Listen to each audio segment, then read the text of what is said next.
मेरा नाम निशा है। 2015 में ये बीमारी मेरे को शुरू हुई थी।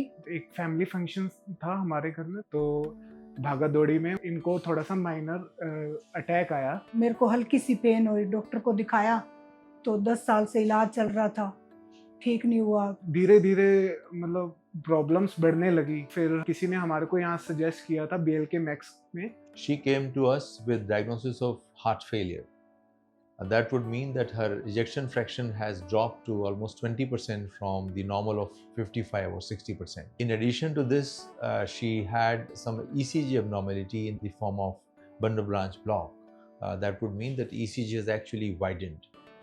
Now, as we know, the conventional symptoms of heart failure are breathlessness, fatigue, lack of stamina, and bloating or swelling over the body. And all these symptoms were present in her case. After doing an echo, we realized that ejection fraction is barely 20%, heart is enlarged. तो उन्होंने हमारे को operation के लिए suggest किया। For such patients who have EF of less than 35% and have widening or abnormality of the ECG, there are devices which can help improve the ejection fraction. And in her case, we decided to give her a specialized pacemaker, which is called as heart failure pacemaker or CRT. That is cardiac resynchronization therapy, in which the widening of the ECG would be brought back to the narrowing like a normal ECG. जैसे ही उन्होंने suggest किया हमें surgery के लिए, तो हमने time नहीं लगाया, तुरंत ही हम सर्जरी के लिए तैयार हो गए।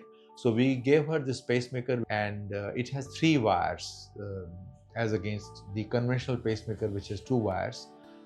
So besides those 2 wires, the third wire would go to pace the left side of the heart, the left ventricle. So when it paces both the ventricles and brings in the synchrony between the 2 ventricles while they are contracting, it would eventually result into improvement of ejection fraction. अब मेरी mother बहुत सही हैं, अब बहुत अच्छे से मतलब काम कर पाती हैं, चीज़ें बहुत सही हैं अब। डॉक्टर सुभाष चंद्र का, उनकी टीम का और ये इसका हॉस्पिटल BLK मैक्स का धन्यवाद करना चाहती हूँ।